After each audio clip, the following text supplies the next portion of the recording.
Welcome and good afternoon, good evening. My name's Dave Neff. I'm on the Carnegie Historical Museum Board of Directors, and we are entering, a year and a half of interviewing and celebrating 150-year-old farms in the same family, and now we're starting to hit some of the hundreds. But I think I saw 1850. Was that the date? And we found since this has happened, we found it's even earlier than that. Oh my gosh, well then.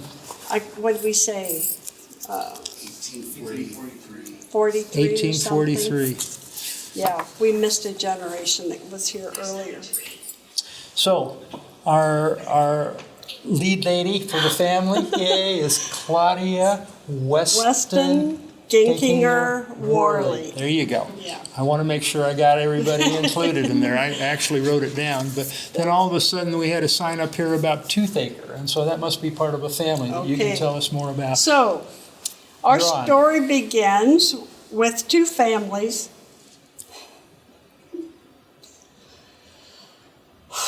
who departed England for the New World. Oh, you guys.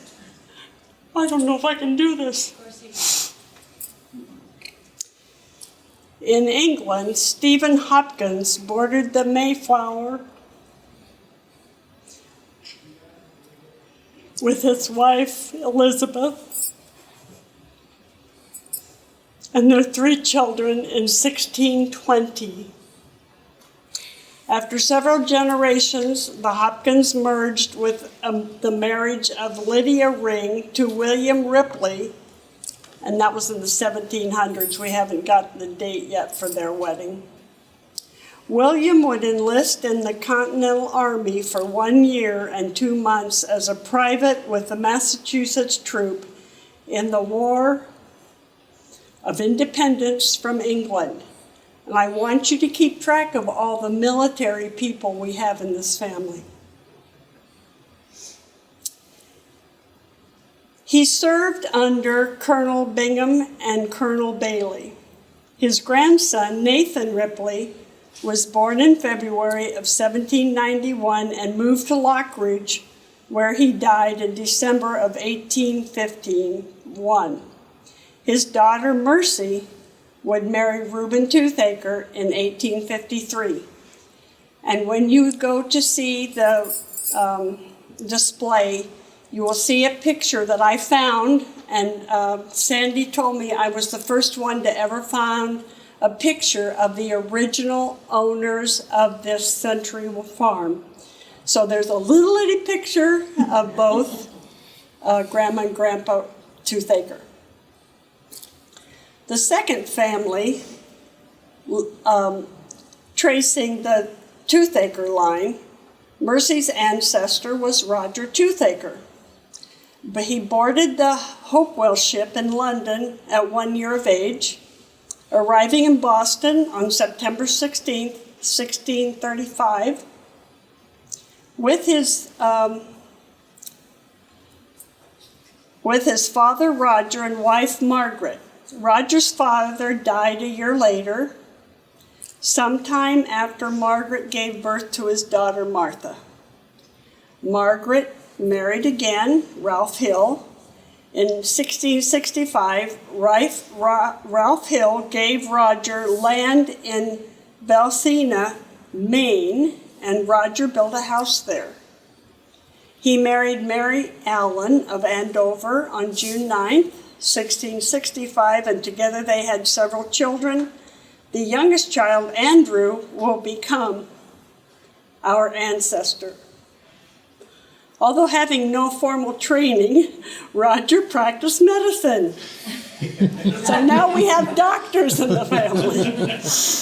And was called doctor at Salem.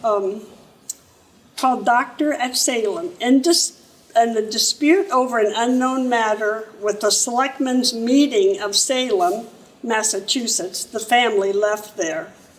Later, Roger testified on behalf of his sister-in-law, Martha Carrier, during the infamous Salem witch trials.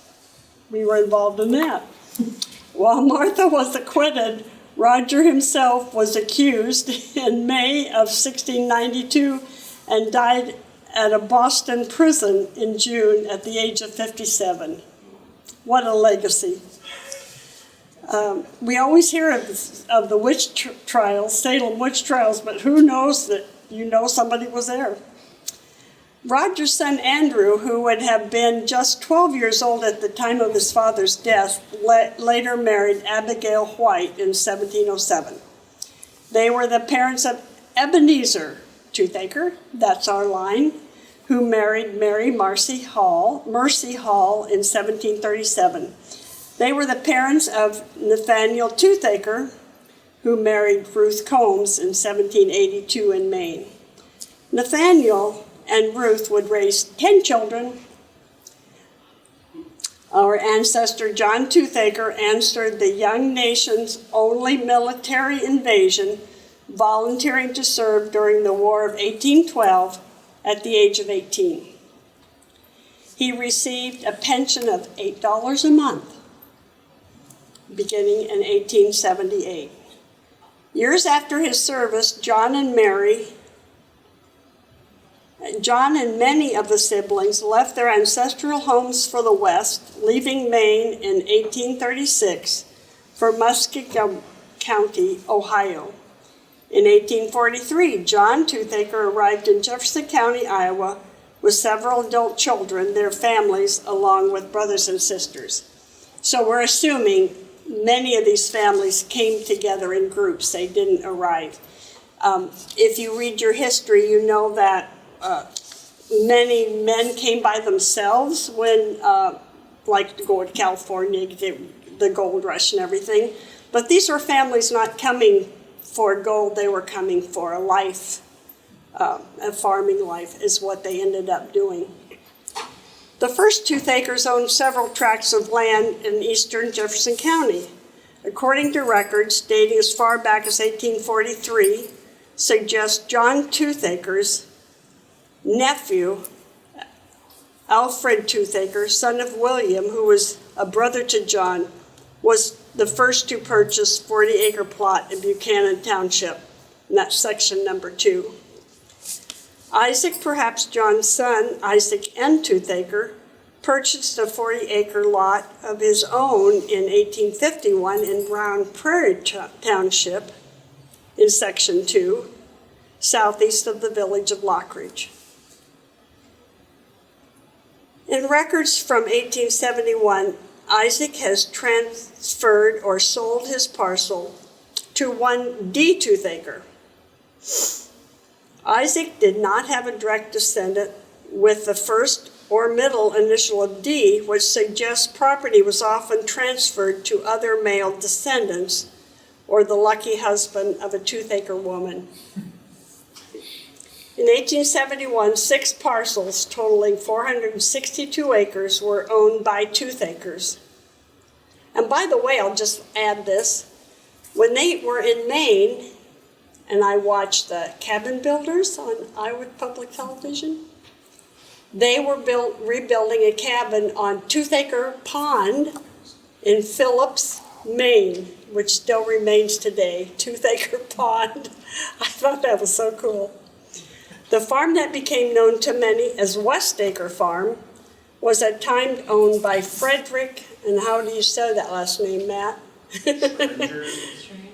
Scheringer Toothaker, John's 4th oldest surviving son. This 120 acres was most likely farmed and occupied by a family of Frederick's younger brother, Reuben. And this is where my dad started. Farm Bureau started this Century Farm business, and so in 1976, our farm was declared a Century Farm by the Farm Bureau, and I have that document upstairs. What my dad had to go through to even say that we're a Century Farm. So he had to do all this surveying. He had to go to the recorder's office and the courthouse and get all of this information. So we know which book all this is and everything. So anyway, my dad started this Century Farm in 1850. And so Reuben is the gentleman I told you. Reuben and his wife, Mercy, are in these little tiny frames upstairs. We believe this is the case due to a note in the obituary of Reuben's son, Mark Ellsworth Toothaker. Reads, Mark passed away on the same farm where he was born in 1865. So Mark Ellsworth Toothaker would be my great-grandfather. Okay.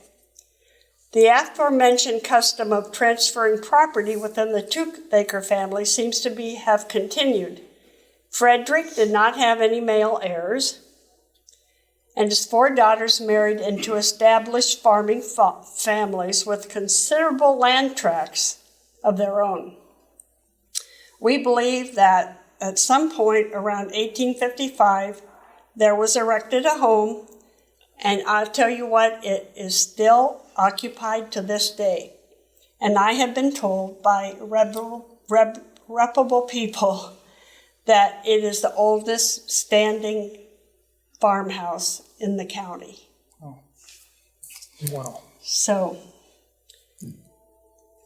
it's on the south side of just a few hundred feet from U.S. Highway 34 on Smoke Tree Avenue.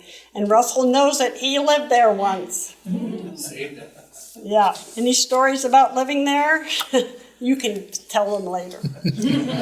We know that in 1936, Mark Ellsworth Toothaker is the sole owner of the 120-acre tract of land in Lockridge Township, just south of the point at which the Burlington Northern Rail Line and U.S. Highway 34 begin to separate from each other.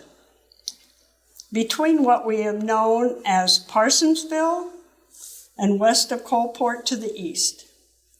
It is unclear who worked the farm and lived on the farmstead, now approaching 100 continuous years of ownership, as Mark was not a farmer.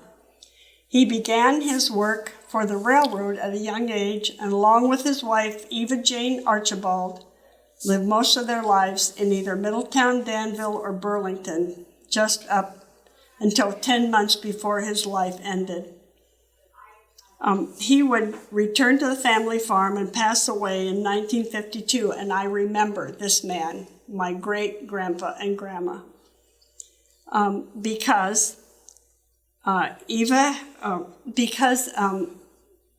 when he was ailing, he came to live at the farm with my grandmother, Frances, who next gets the farm after he passes away. In their 60 years together, Mark and Eva had the pleasure of raising 3 children, my Aunt Ruth, my Grandma Frances, and my Uncle Harold Toothaker. And an interesting note about Harold Toothaker, he's a dentist. And he's in the book of Believe It or Not, Ripley's Believe It or Not. And he was a school dentist. So when I worked with the AEA in Burlington, I had all these people telling me they remembered my uncle as their dentist when they were in elementary school. So that was really cool to run into people who knew him. Frances would eventually attend Iowa Wesleyan College in Mount Pleasant and began a lifelong courtship with the son of a Baptist minister in Mount Pleasant, and my grandfather, Edward Frank Weston. Edward and Frances would marry in June of 1919 in Burlington, Iowa, and take up residence on the farm in Lockridge Township. Edward was a man of many talents, a farmer, a teacher, and the superintendent of Lockridge schools. He would also serve in World War I, so he left Wesleyan for a year to serve in the Army and then came back to finish his college degree. Edward became the sole farm owner sometime after the marriage. Edward and Frances would raise 2 boys, my dad, Frank, and my uncle, Mark, in the home on which is now on Smoke Tree Avenue.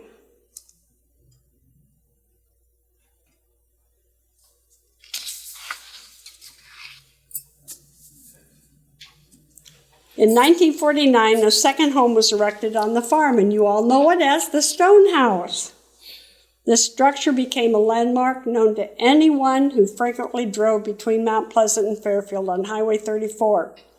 It was simply known as the Stone House, built to accommodate the retiring elder Weston from his farming days. The ranch-style home was adorned with medium-sized rocks, all smoothed by the waters of the Skunk River, recovered by Edward and Frank on their own, as so the story goes. Sadly, Edward's days living in the dream house were cut short as he suffered a massive heart attack and passed away in 1950, leaving Francis, Frank, and Frank's young wife, Anne, to operate the family farm. And besides me, there was my brother John, my sister Vivian, and my brother David. Frank was an agricultural innovator, can't even read my own spelling, as he designed but did not patent the first of its kind enclosed climate-controlled environment for pig management. He was featured in ag magazines and interviewed by dozens of ag reporters. Sadly, a case of swine flu ripped through his herd, decimating every herd and demoralizing Frank.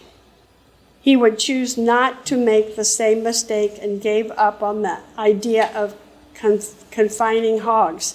Can you imagine that happening way back when I was in high school? What did you say, Ryan? 63. 63. So we were way ahead of our times. Frank was a conservationist and was the first to implement contour farming. He raised cattle and hogs. He also had a large Christmas tree farm, which still stands today. The tree farm is located on 40 acres, and we also raised an orchard of fruit trees. Joining Frank and Ann on the farm for years later was a family of Frank and Ann's youngest daughter, me. I don't know why he said youngest. I'm the oldest. Young at heart. Somebody goofed up. Somebody mistyped. Claudia, along with her husband John, and children Robert and Janelle, and a third, Matt, was born in 1980. With most of the tillable land leased out and in an arrest in CRP, Frank spent his retirement years working. Aside from mending fences and mowing several acres between two houses on the farm, he worked as a Jefferson County assessor, I'm sure at least 20 years. I didn't go find the date, but he was county assessor all that time. He passed away in 1998 after a brief but hard-fought battle with liver cancer, and continued to reside on the farm, but shortly after death declined, and she passed away in May of 2001. In 2002, by order of their will, the farm was sold at auction, ending a nearly 150-year run of continuous ownership by the Toothaker family. The end. Any questions? That's my family. Amazing. And I want to be very thankful that Frank was the assessor, because he invited my wife to come and work, and she did 41 years in that office at Jefferson County. So I'm very thankful to Frank. They were good friends. They did a job together. That was Sherry Blau. Yeah. Yeah, that was our good friend Sherry. So the grandchildren have never heard this. In fact, Rob and Matt and I have done all of this research. Matt is the one that's done the most, and Rob's good memory has helped. The saddest part about this is both of my brothers have passed away. And my brother John, who came right after me, knew the farm like the back of his hand. And after he passed away, my head hit the pillow that night. And I said, the stories are gone. And And so I talked to his kids, and I said, do you remember all the stories your dad would tell when you came back to visit? They said, well, yeah, but don't test me. So we don't have any, sadly. We have some stories, but, I mean, he could walk you through the pastures and tell you what the deal is. The one barn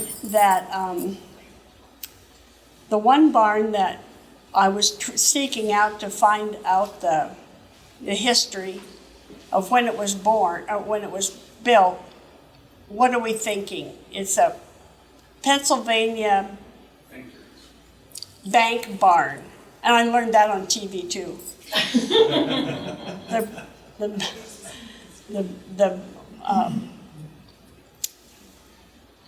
The barnyard builders on TV. So I don't tell you that I don't watch TV, but I do. So what else? So maybe Brian would. Any individuals that would like to come up? There's a microphone right here. Please have a seat, and we can rotate you through, because that personal touch, we want to capture it. You bet. Because you're all here, your reunion is happening, and that way we capture the moment. So, Rob, please. So I'm Rob Gankinger. I'm the oldest son. Not the favorite. That's not true. So a couple things that I think meant to get in there and didn't was that Isaac Toothaker actually enlisted in the Iowa Infantry and served for the Union during the Civil War. So we had a pretty consistent story of service throughout the years, culminating at least lately with my son, who was the 7th generation to live on the farm, who served in Syria right before that ended, and will be headed to Europe for just in case later on this year. So it was always kind of an understanding of having a long history of service along the way. So that's something that we've always done. Answered the call when it was time. So my dad was in World War II. World War II. His dad was in World War I. So you can go back pretty far. Yeah. I did tours in Afghanistan and Iraq. My brother served in Iraq. So we've done a lot of that. And I remember too that we had my grandfather they had Clydesdales, and so we had these big rigs in the barn that he would, he didn't talk about it a lot, but I think it was a lot of really hard work to farm in those days, and they had a lot of land too. So I don't know that we still had the plowshare, but we had some of those. Mm-hmm. We had a cultivator that was horse driven. And we donated them all to Marston Barn, because what are you going to do with them? Save them in your backyard? Ryan, would you save them in your backyard? I think they're in Minnesota now. And the hog confinement that they built in the 50s was actually the first one on this side of the Mississippi. Mm-hmm. So at the time it was a big gamble, a big risk. And I recall that the reason he didn't get pigs again is the state wouldn't let him after that flu. I believe it was because of the nature of the disease that went through, that there was a certain amount of time that that you had to wait out the disease to burn itself out. And that by the time that happened, he'd said no. But it probably took him 40 years to pay off that very expensive shed, which is still there, by the way. And until the farm was sold, it had, well, Russ would know, we had probably 6 generations worth of stuff stored in that hog confinement. So lots of stuff, lots and lots of stuff. So that was been built in 1950, It was 1963. 1960? It was built. Okay. And I think we have the newspaper article. Oh, out of yes. Farm Ag or something. It's upstairs in the, Oh, it's probably in the. Oh, that's in the handy. display, yeah. And so, it was interesting because the house was actually kind of unique, and actually I would encourage Russ to come up. Russ bought the farm from the family, Russell Cooper, and it was actually a unique kind of building, a house, and I can't remember the details, but I'll let Russ come up and tell it. But it was all built by the family. The wakes happened in the house. Church services happened in the house. That my great grandfather, your grandfather, wired it himself for electricity at some point. So Russ can talk about that since he had to actually fix it. So it was really a very well built house, and surprised, and I believe that the house was built before the train tracks came in. And so the challenge with living near train tracks is your house is never done settling.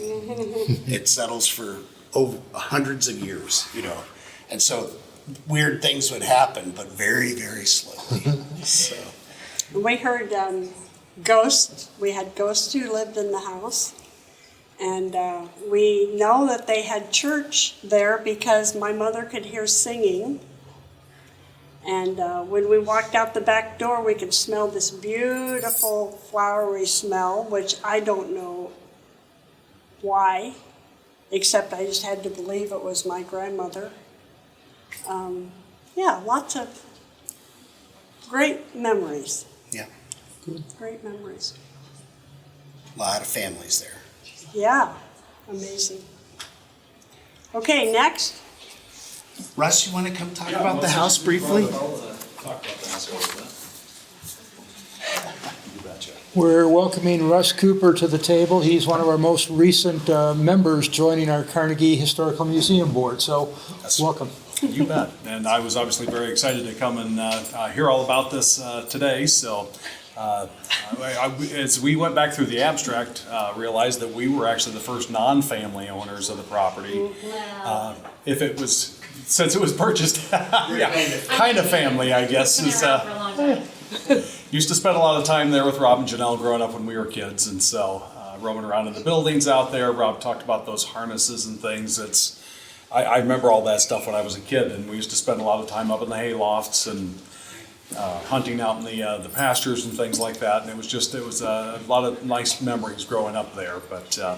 But when we bought the house, I went back through the abstract and realized that it goes from the United States government through the entire family, and then we were the first non-family owners actually of that home. So, but yes, we went through the house. It had a water leak in there over a winter. It had been empty for quite a long time. There was quite a bit of damage on the interior of the house, and the roof was leaking still. And so we bought it and basically tore everything out and kind of rebuilt the whole interior and redid all that wiring that you're talking about. We got that all taken care of.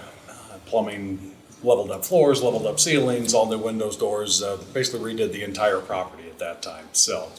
What was the exterior? You had somebody come look at the exterior. It was something, I'm trying to remember if it was a Dutch colonial, something like that, because the large columns that it had on the exterior of the house originally, which of course also meant that they were all wide open in the center, so it sort of was an elevator system for the mice that obviously when you grew up out in the country you have mice in your home, and so we actually got rid of that when we redid the house to try and redo some of those things, but no, like I said, redoing the house, it was, very well built. Of course, you go down in the main part of the basement, and it was all limestone foundation under the original section of the house, and then hand-hewn beams and everything that were all down there. So. And they did dig out the basement after it was built to make it easier to get into and make it an actual headspace to walk around. So I remember hearing the story that it was all dug out by hand. And of course had the cistern. As they added on the next section of house, it was done with a block foundation, and then the next section was done with the clay brick. And so it's you could sort of see the progression as the family needed more space, it got larger. But you mentioned about the church services at the house, and when I was upstairs doing the installation on the house, I actually found all these. They were about this tall, and they were all these little scrollwork things, but they were flat on the top, flat on the bottom. You could see where they'd had benches. They were like the original church pews that they actually had there, but we found those up in the attic when we insulated. So probably still buried up under there, I'm guessing. So, but no, it was a wonderful time living out there, and that and I used to really enjoy going out and visiting. When I was a kid, and it was just really unique that we got an opportunity to stay there. So it was great. Terrific. Thanks, Fred. Perfect. Thank you. Janelle, you're stepping up. Yeah, no. You sure?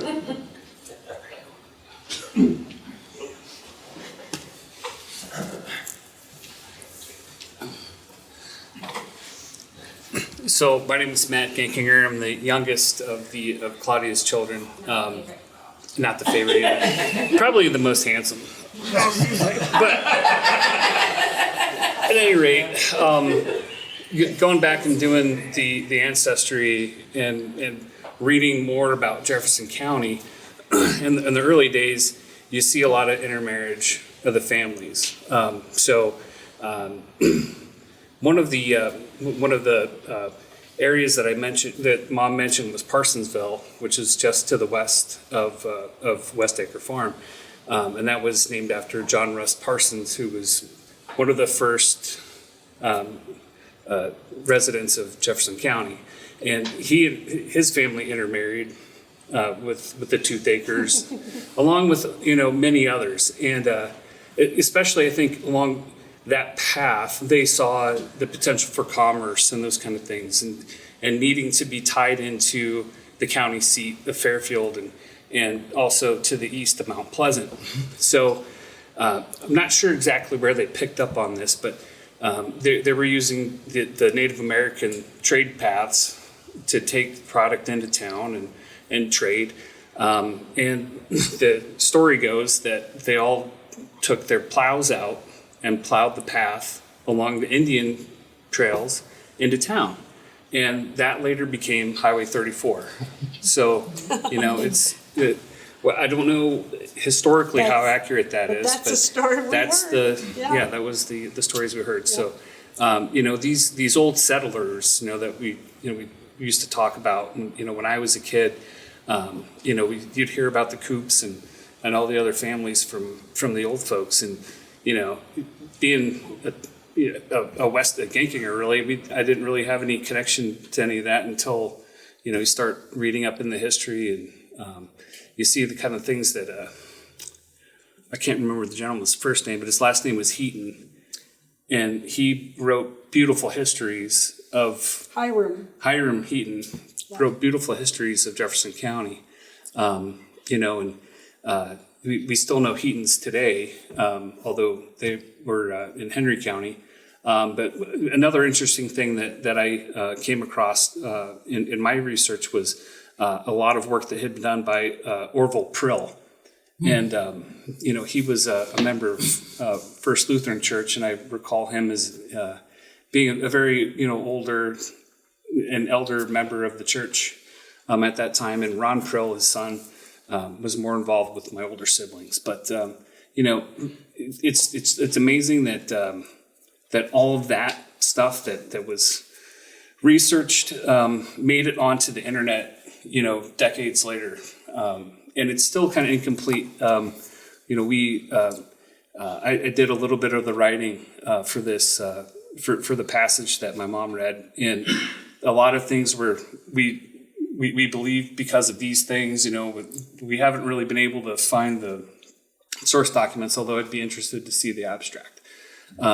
Just to kind of tie it all together, we don't know who was on the farm when Mark and Eva were working for the railroad elsewhere. But, it's neat to, even to have those gaps and, want to drill into that. And I hope that my children who aren't tied, to the farm and to the land will pick up some interest on these things, because it's part of the family legacy. Yes. So I really enjoyed it, and I thank you, Dave, for putting this on. And I think that the heritage community here in Jefferson County for really forcing us to do this, because it was work that needed to be done. So, Well, we know it's back there, we know it's out here, but to Yeah, you get it together. put it together, Yeah. it takes a lot of Yeah. research, persistence, and being innovative. but it's worth it. So, It is. Thanks, Through the Matt. history. Okay, Anyone else? next.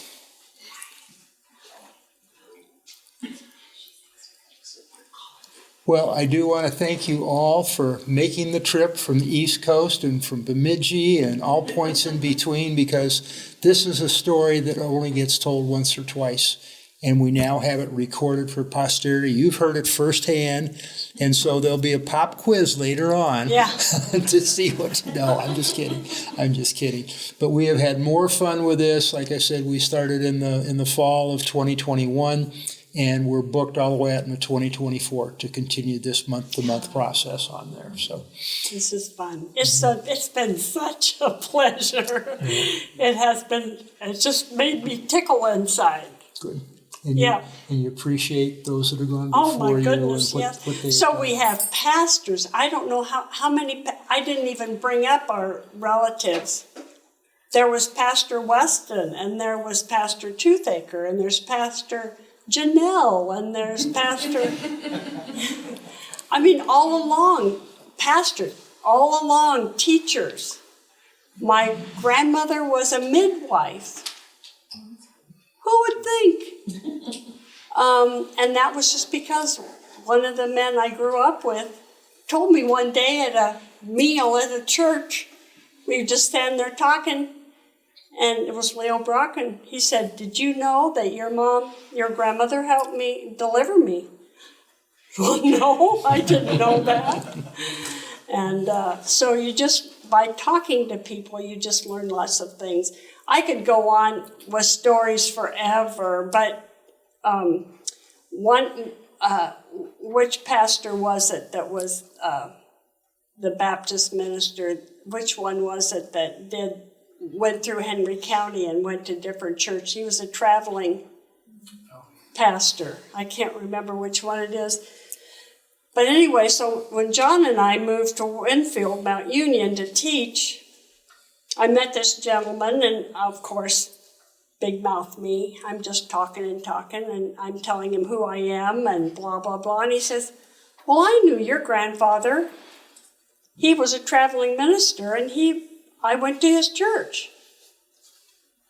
And I'm just 22, and this gentleman has to be, in his 60s or 70s? And he figured out I was a granddaughter.